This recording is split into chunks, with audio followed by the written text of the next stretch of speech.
we go.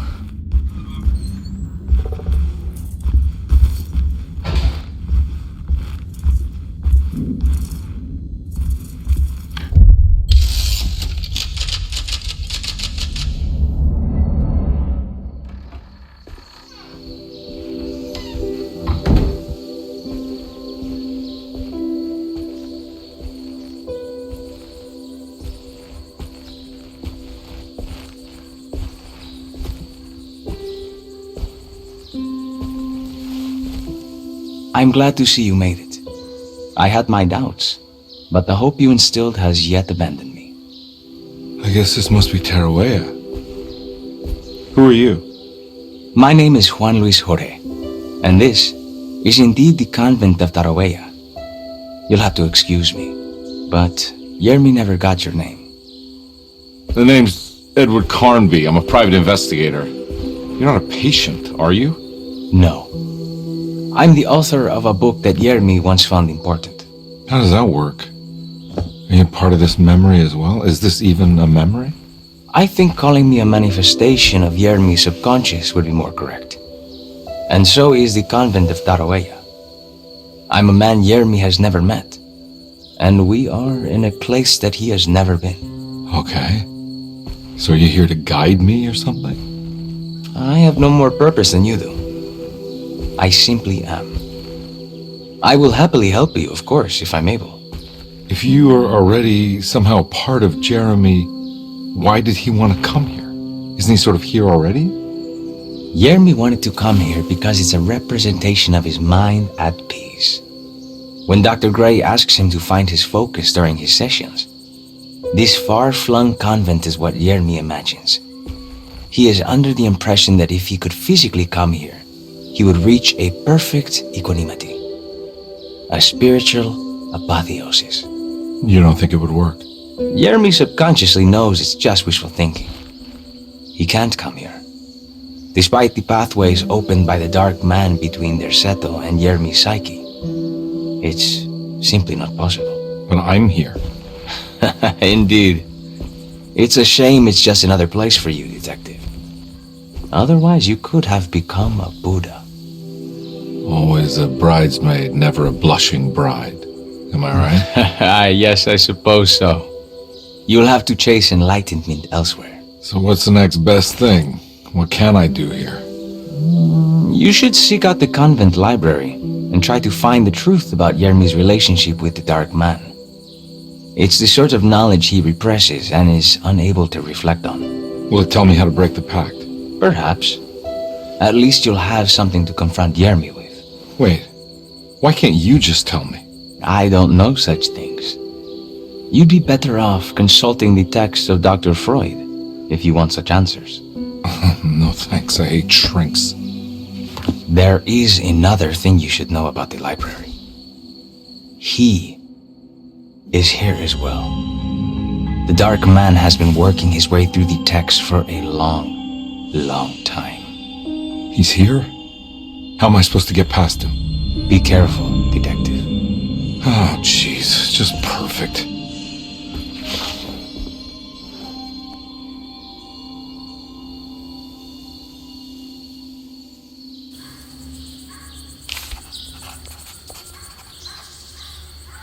Carnby felt confused by the pleasant nature of Tarawea. It was somehow uncomfortable to him. Juan, the sweater-wearing Buddha, wasn't helping either. According to Carnby, people just weren't meant to be this nice and genuine. Best to hurry off to the library, he thought, and see if he could find information about Jeremy's relationship with the Darkman.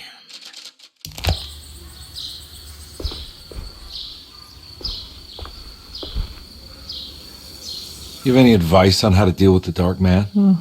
I suppose suppression could work. Try not to pay him any attention.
There's something missing.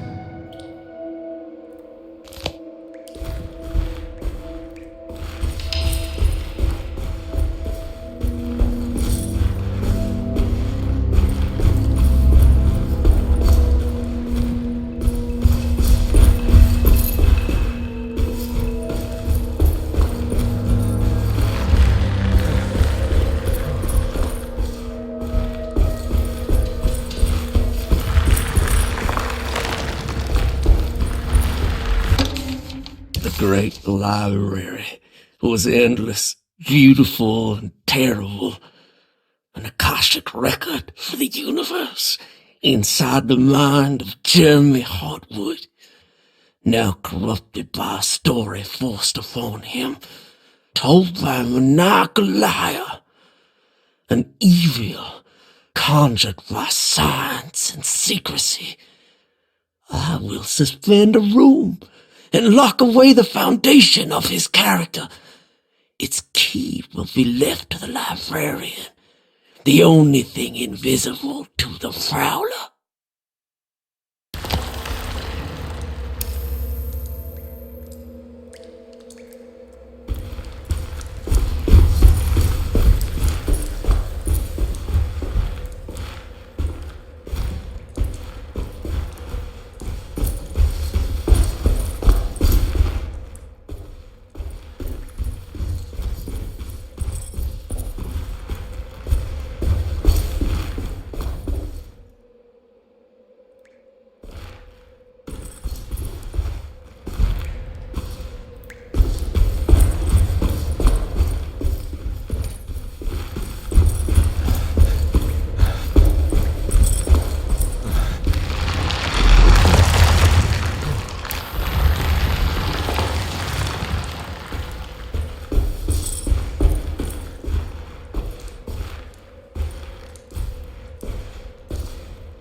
It was in the hot autumn that I went through the night with the restless crowds.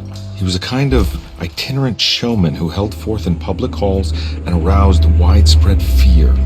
The New Orleans address of the event is lost, but I remember distinctly the Prext shipping company pressing their contribution. Hey.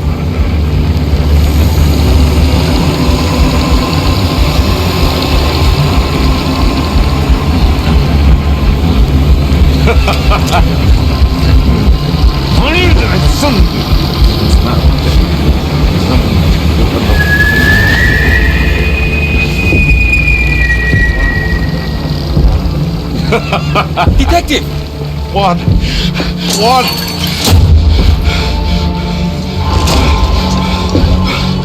I hope you found what you were looking for. I fear there is no going back.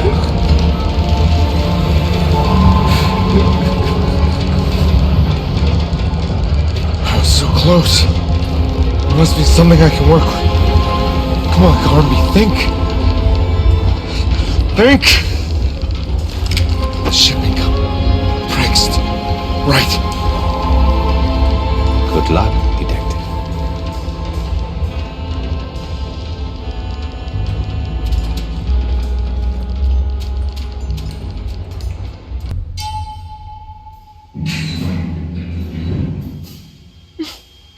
Well, thank God you're here, Detective.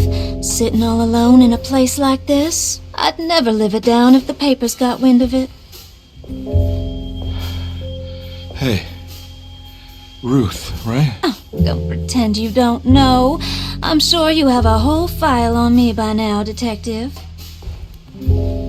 I suppose we weren't formally introduced. I'm Ruth Talon. Miss Ruth Talon, in case you're wondering. Edward Carnby. Enchanté. Are you sure? I had too many already. Nice. It's good. I know. I have great taste, Detective. I heard you're trying to break Jeremy's promise to the Darkman. Yeah. Do you know anything about that kind of stuff? No, but it makes you wonder. If he made a promise, can't he simply stand by his words?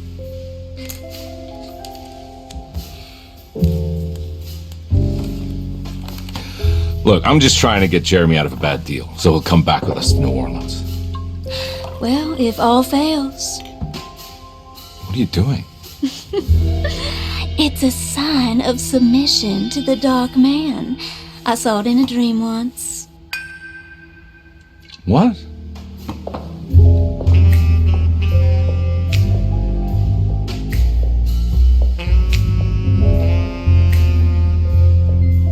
You don't know the Prext shipping company by any chance? I do. They made big money during the war. Their waterfront office is just over there. How did you do that? Do what, Detective? Bonne chance. Hey, have you seen Emily Hartwood anywhere? Are you trying to make me jealous, Detective? No, I haven't seen your doll anywhere.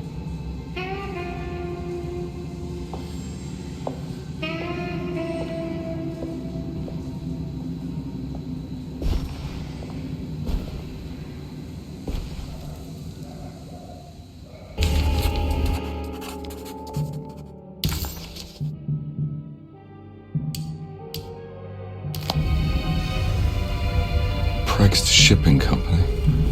According to the book in Tarawea, the Darkman is connected to a performance that Jeremy went to somewhere in New Orleans. I'm sure I can find the address inside.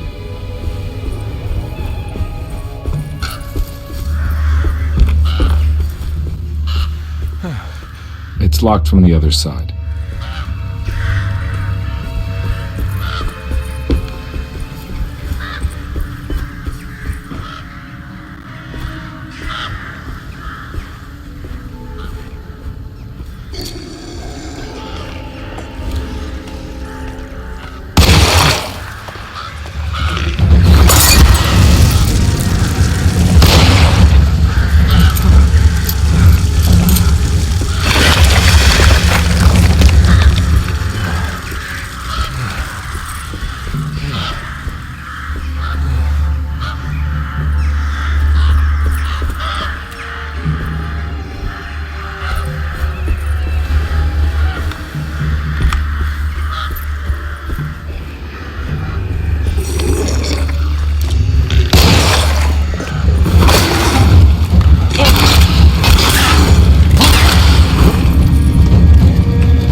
Nice.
There must be another way inside.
No way I can get this out of the way with my bare hands.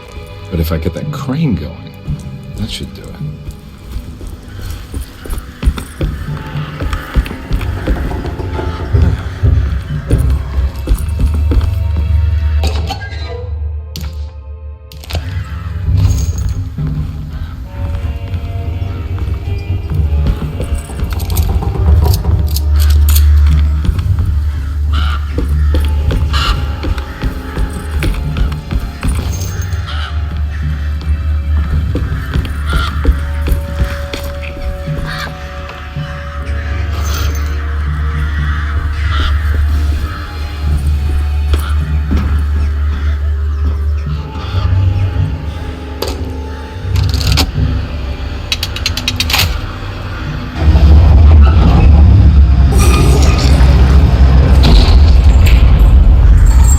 All done.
Inside the warehouse. The office must be upstairs.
Our ship was raided while in dock.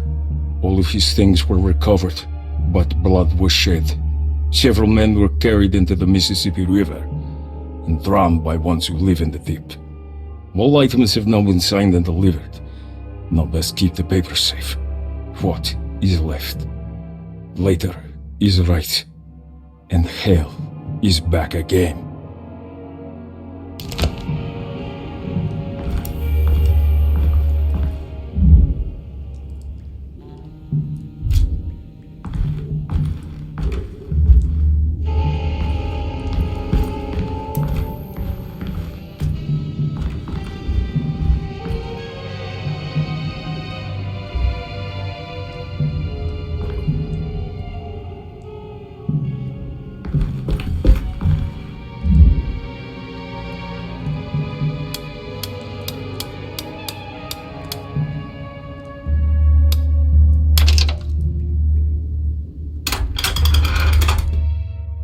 Cargo Manifesto, September 19th, 1892.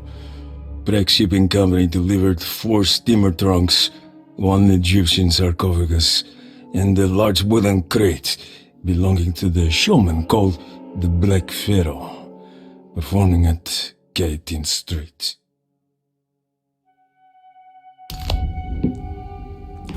Here we go. The address where Jeremy first encountered the Darkman.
Looks like the fog cleared up.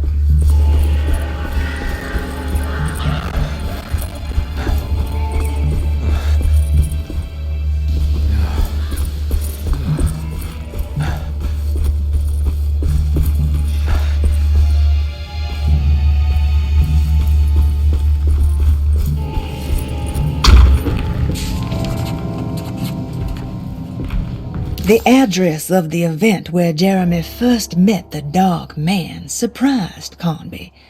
The infamous Gallatin Street didn't exist any longer, and he wondered if he would be able to find the right building. Was it still standing? Did it matter? Maybe this world was not just another place, but another time as well.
You want to tell me what this is all about? Welcome, Detective, to the greatest show this side of the Mississippi. Hotel, the Black Pharaoh, the ancient magician who lived 1,000 lives and wore 1,000 masks. I can see why you settled on calling him the Darkman. Saves your breath. So, you got scared by a stage magician, and now he's living inside your head. You can mock me, Detective, but you would be the crazy one to think his presence can be ignored. Look where we are!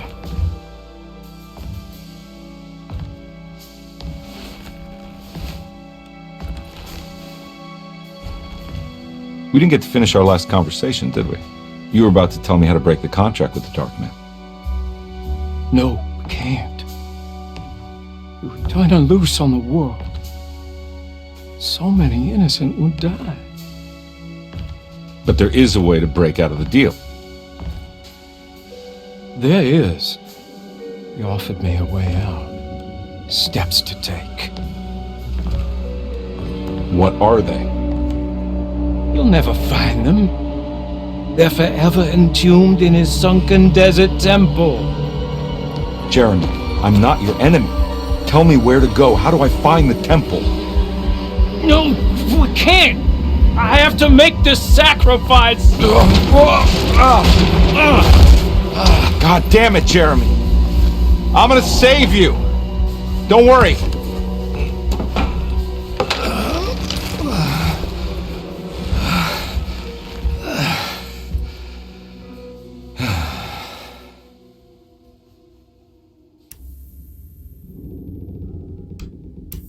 How do you save someone who doesn't want to be saved? Well, he's gonna get saved no matter what. I just need to find the temple somehow.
Carnby found himself in a vast and dark desert. He had certainly had his share of strange happenings this evening, but the thought of walking through the land of Tutankhamun was definitely challenging his last bastion of disbelief.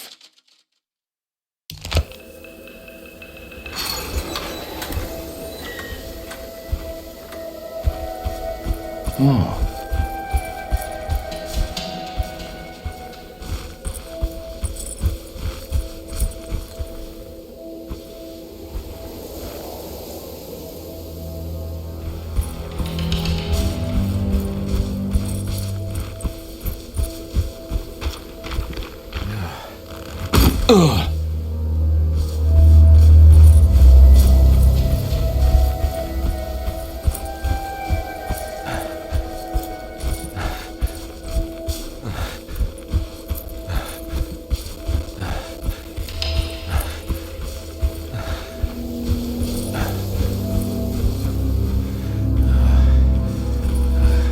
sunken desert temple.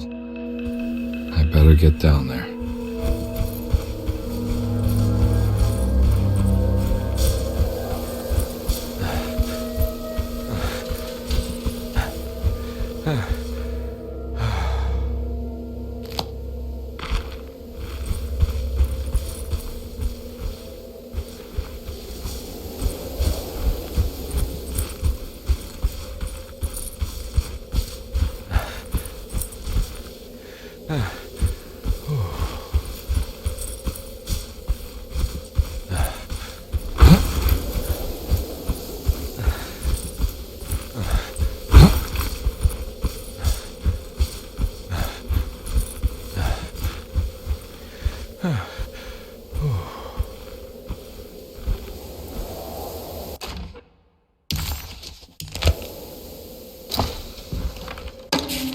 The temple of Nephron-Ka lies under our camp.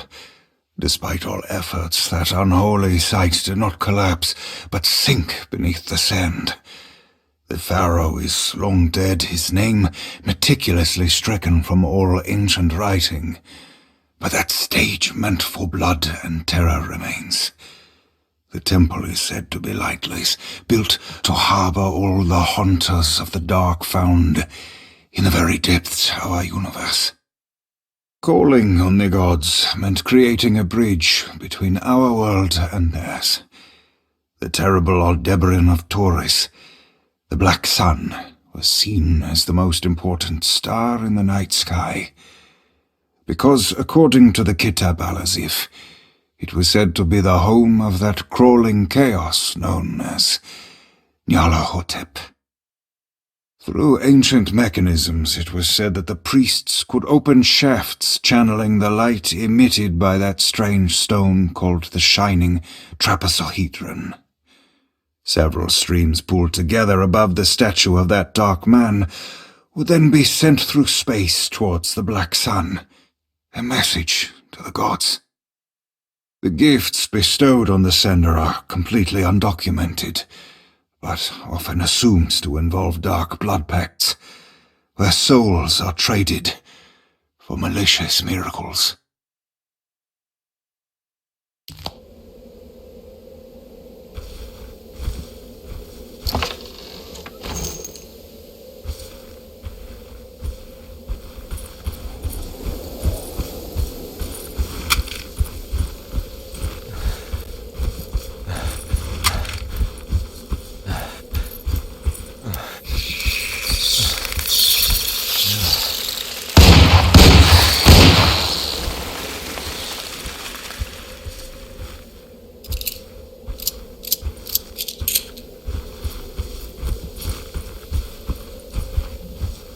Here we go.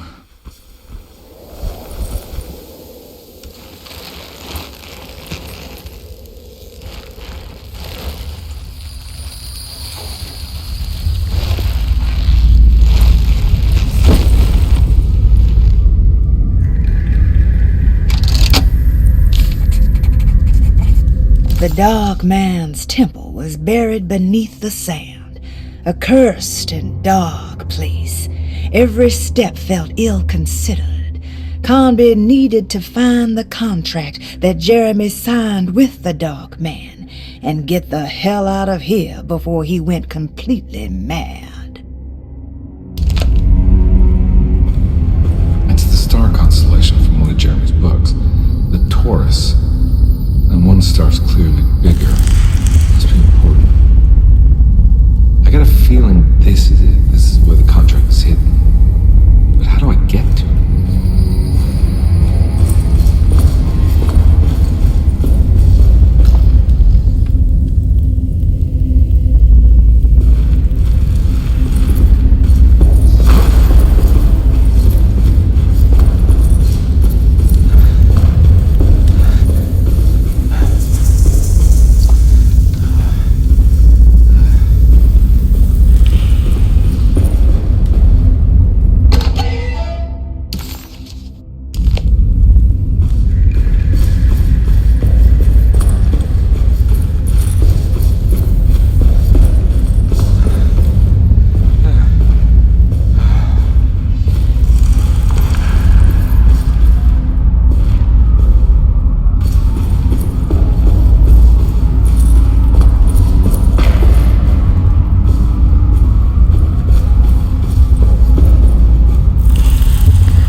acknowledge psychological trauma, break through barriers of self-deceit, temper manic behavior.